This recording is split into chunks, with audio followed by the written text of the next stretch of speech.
Professor Rahul Chandegra from Electrical Engineering Department, Dr. Subhas Technical Campus, Junagadh.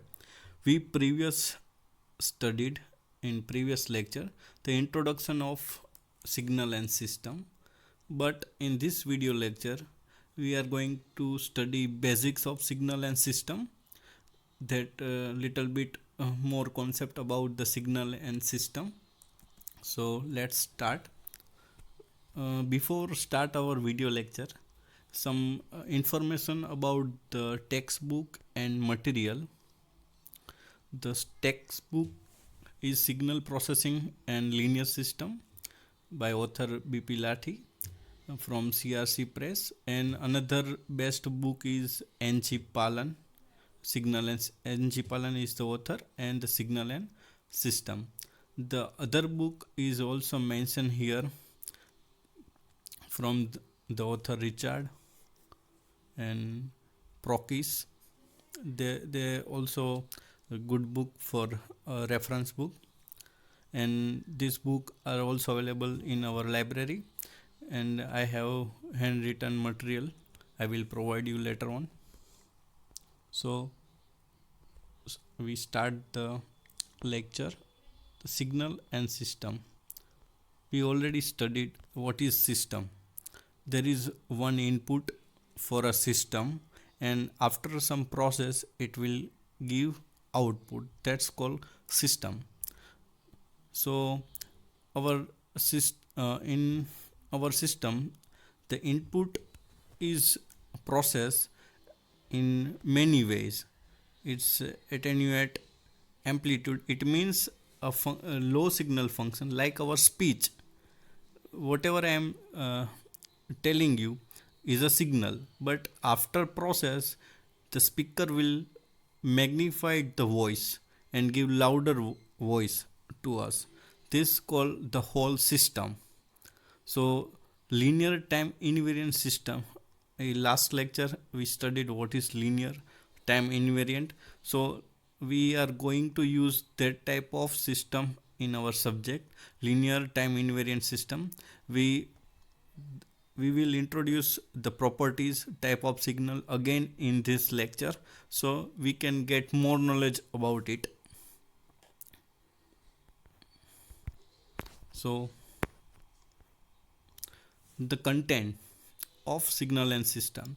So divided two part, the signal classification and representation, how the signal classified and how it will be represented, like mathematically or by graphically or by some equations. So the signal classification and representation, in that type of signal, sampling theory and quantization. It means it convert continuous signal to discrete signal. Sampling means we cut our continuous signal in some part, so it calls sampling. We already studied, but we are just look out here what's the topic we are going to introduce in this subject. And then after signal analysis. For analysis there are so many mathematical tools like Fourier transform, Laplace transform, Z transform and spectral analysis. In system there are linear time invariant system, the time and frequency domain analysis, impulse response and stability criteria. And other things, there is digital filter for finite impulse response. So this is the content of all our subject. The first of, again we start from what is signal. A signal is a set of information of data. So any data or any signal or any information, it's called a signal. Any kind of physical variable subject to variation represent a signal. Both the independent variable and the physical variable can be either scalar or vector. Scalar, it means only value. Vector, it means value plus direction. So For example, independent variable like time, space, x, x1. This simple x is a one dimensional independent variable. X1, x2 is two dimensional, or x1, x2, x3. So we can also see the signal like ECG is a one dimensional signal. Our voice is also one dimensional. For image there is a x-axis and y-axis, so it called two dimensional signal. Video sequences is two dimension plus timing. So video, it means number of frame of images, and other data like volumetric data is also three dimensional signal.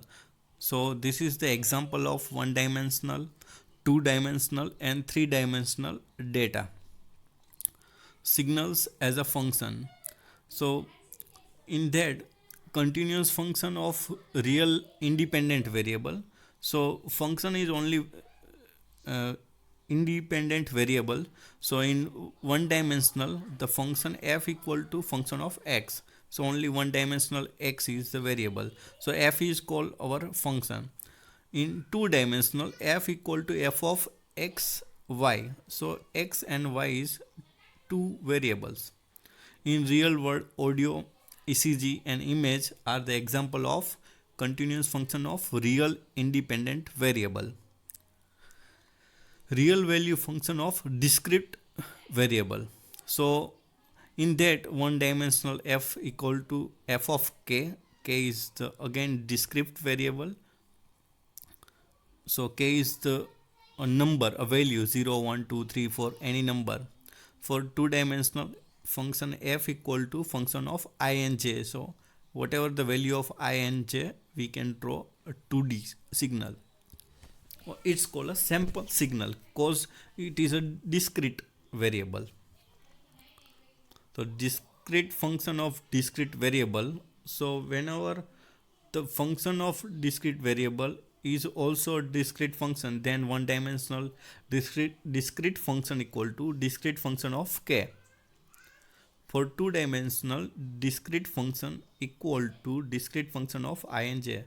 So it is a sample and quantized signal. Sample is means from continuous signal, the partition of signal is sample, and its value whatever we put, like in 3 digit, 2 digit, that's called a quantized signal. So this is the signal as a function. For image as a function, for two dimensional function, the grayscale image, the value of image for particular point or particular dimension, it based on two dimensional function. Domain of the function, set of x and y value for which a function of xy is defined two dimensional lattice.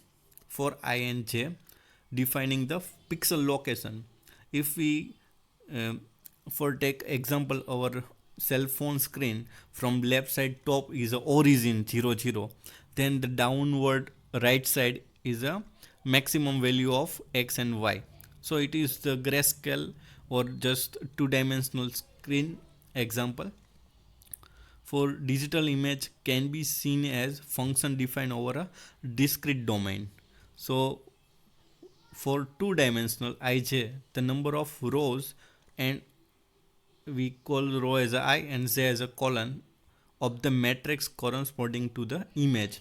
So whatever image, the grayscale will put the values and make it image. So these two things are coming in the fundamental of image processing, the next level of signal system subject. So here the example of delta function. For the value of for delta ij, if the function, how it works, if equal to 1 when I and j value is 0. For that function, its value is 0 when I or j not equal to 0. So I and j don't equal to 0. So we can put two values, either 1 or 0. If I and j equal to 1, then it is 1. I and j not equal to 0, or I don't equal to I not equal to j, then its value is 0. So we can identify whenever the function value is 0, it means I and j value is 1. So for this image, only the I and j at 0, the point at the dot is given that I and j equal to 0. So it's our origin. For this is a Gaussian law. After mathematical part we will going to study. In that the first image showing continuous function. For discrete version of that image, so in 3D, in continuous function, that image, that in particular image that show only dot, but this it value we can put as a sample and quantize.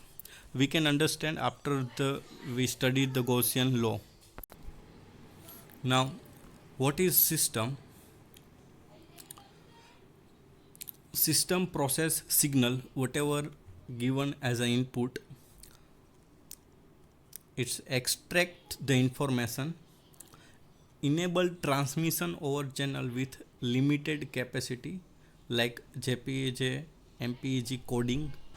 So improve security over network. So we can do watermarking, encryption. This is the application of signal and system. Support the formulation of diagnosis and treatment planning for medical imaging.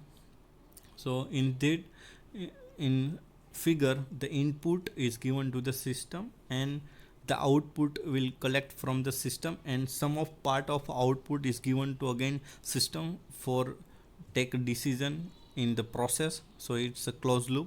The function linking the output of the system with the input signal is called transfer function, and it is typically indicated with the symbol H. Again the classification of signal: continuous time and discrete time. We also see the waveforms of the continuous time signal and discrete time signal, analog and digital signals, periodic and aperiodic signal, energy and power signal, deterministic and random signal. So first of continuous time and discrete time signals. Continuous time signal, a signal that is specified only for discrete value of the independent variable, it is called discrete signal.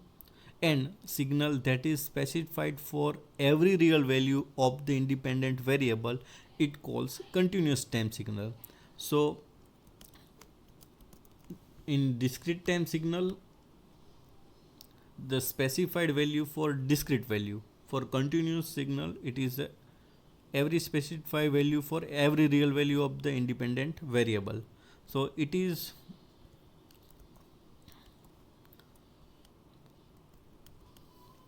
the independent variable is a continuous, that is it takes any value on the real axis. The domain of the function representing the signal has the coordinately of real number. So represent signal as f equal to f of t, t is a time, independent variable time t and position x.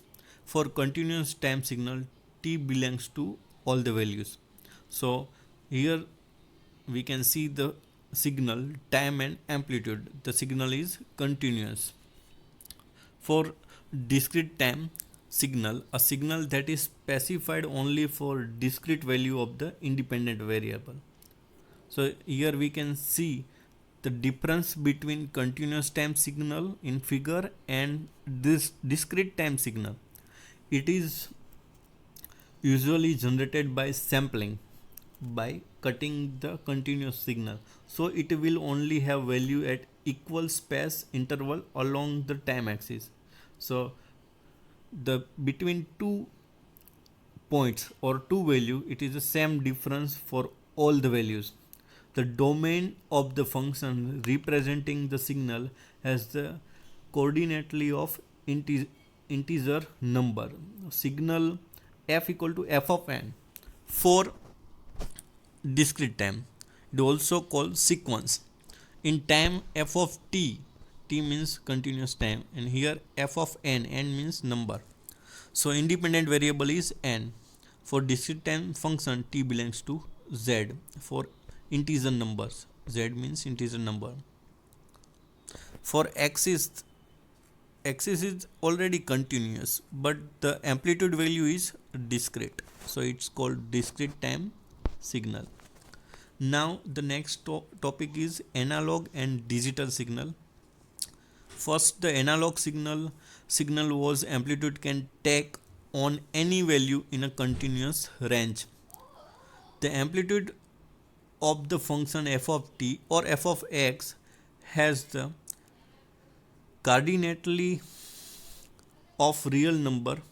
The difference between analog and digital is similar to the difference between continuous time and discrete time. In this case, however, the difference is with respect to the value of the function y-axis. Analog correspond to a continuous y-axis, while digital correspond to a discrete y-axis.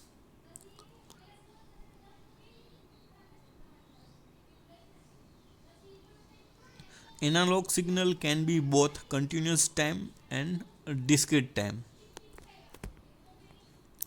And the y-axis, the axis is continuous or discrete. For digital signal, a signal is one whose amplitude can take on only a finite number of values. The amplitude of the function f of can take only a finite number of values. A digital signal whose amplitude can take only m different value is said to be m array. Binary signal are a special case for m equal to 2, that the value is 0 and 1. So this is the digital signal. Whatever the red dot, it's called value of amplitude. For example, continuous time analog and continuous time digital. So first figure is continuous time analog. It's continuous for all the value of time, and continuous time digital. So in that value, the digital value, positive peak value and negative peak value, we can say the binary sequence where the value of the function can only be 1 or 0, plus 1 or minus 1, either 1 or 0. So number of continuous time digital signal are there, or quantized signals. So this is the figure of both continuous time analog and continuous time digital. Now the next topic is discrete time analog and discrete time digital.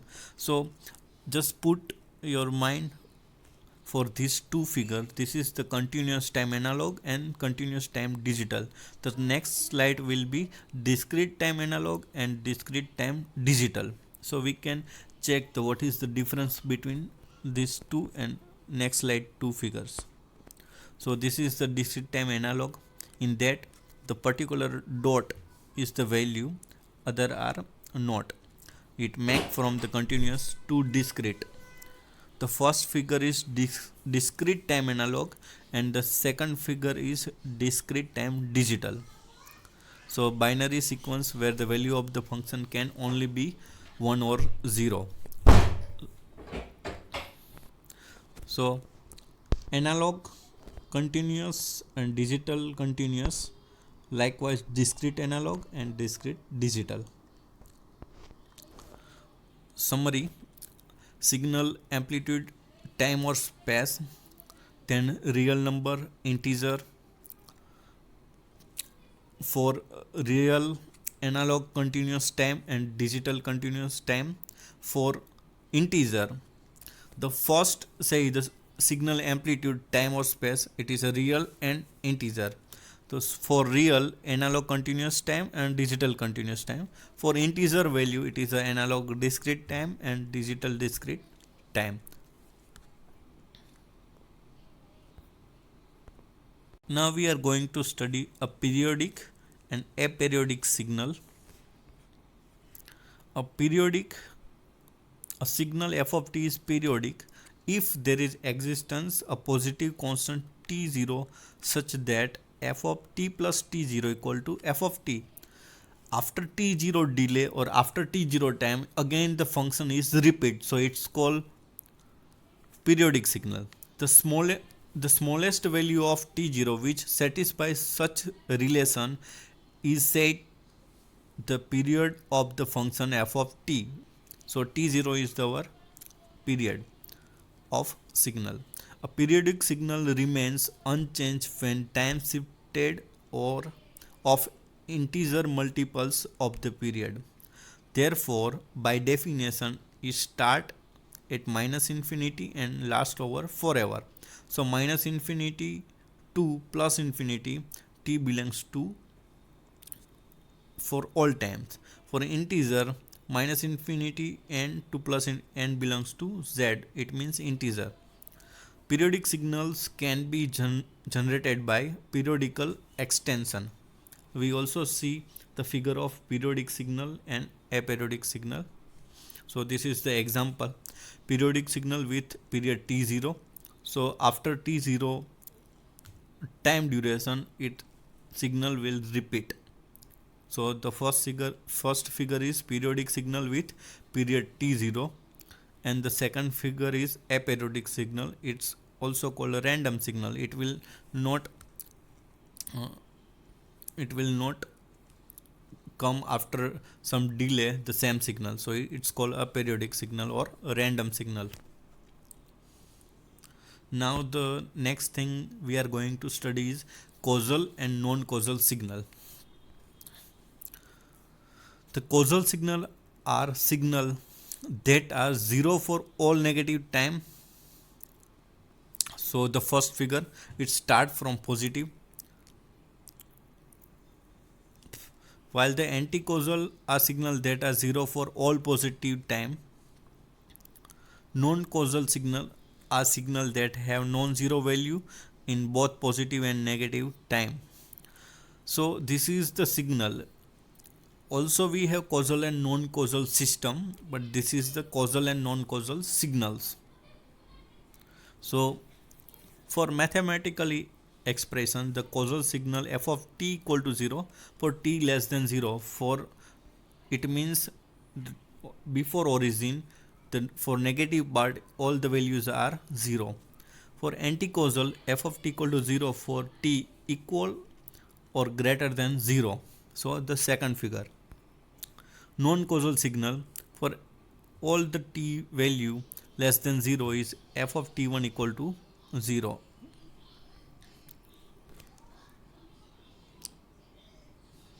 Now the next point is even and odd signal. An even signal is any signal of f such that f of t equal to f of minus t. Even signal can be easily spotted as they are symmetric around the vertical axis. So the first figure is our even signal. And odd signal on the other hand is signal f such that f of t equal to minus f of minus t. So the second figure, it is not symmetric about the vertical axis, so it's called a odd signal.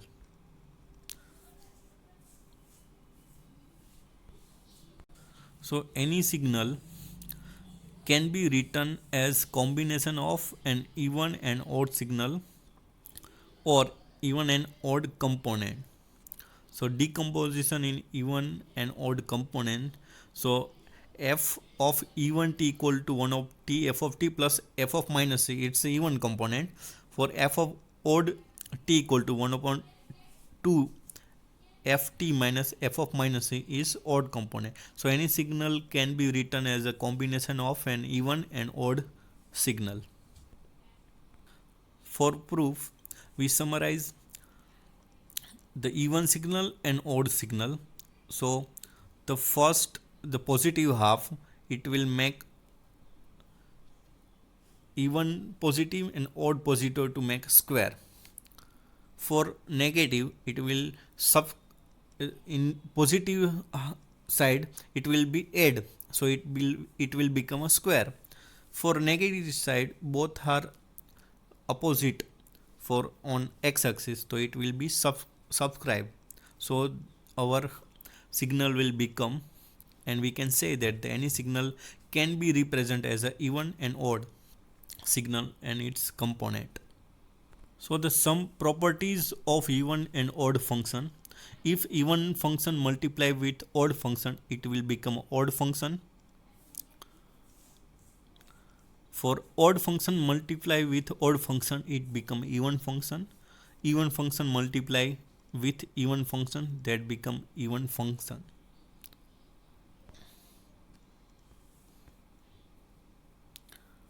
For deterministic and probabilistic,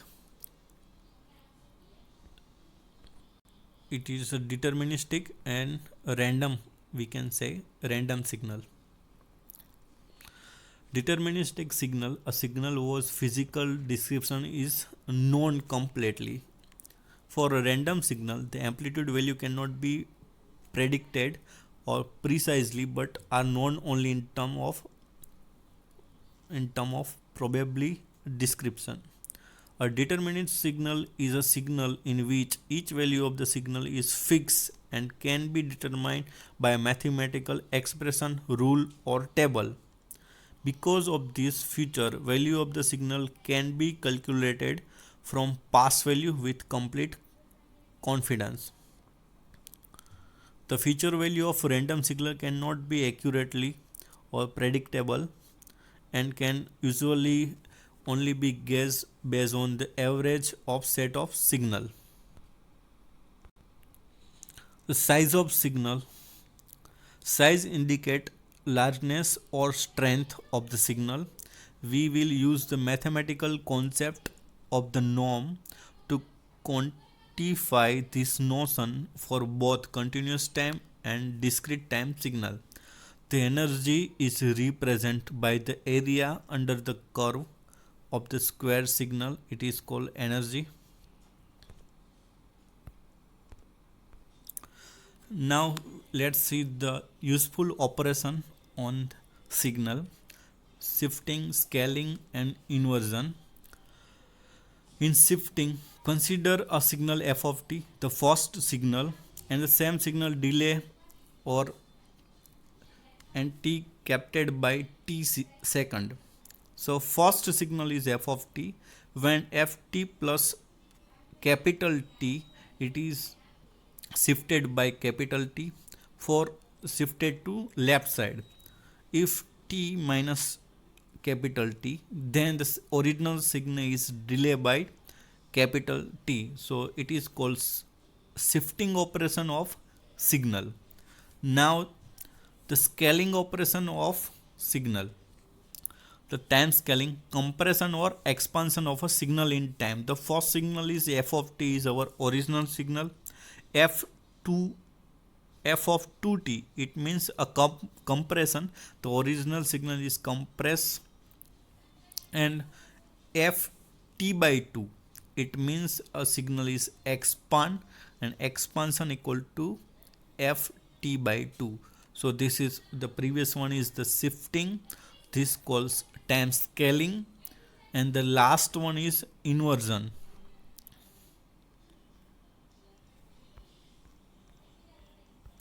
Time inversion. For f of t, if psi of t equal to f of minus t, then the signal is mirror image of f of t about the vertical axis. So it's called inversion in time.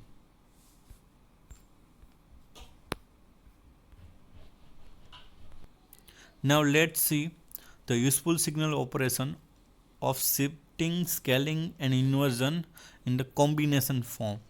So the f of t, if f of at means scaling and minus b is the shifting. So the two possible sequence of operation.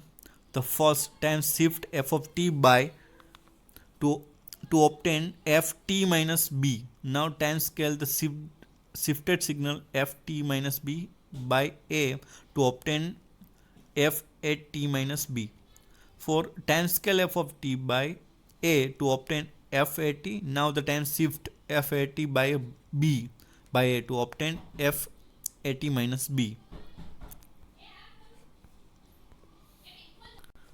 And in next lecture we will see the function of useful function.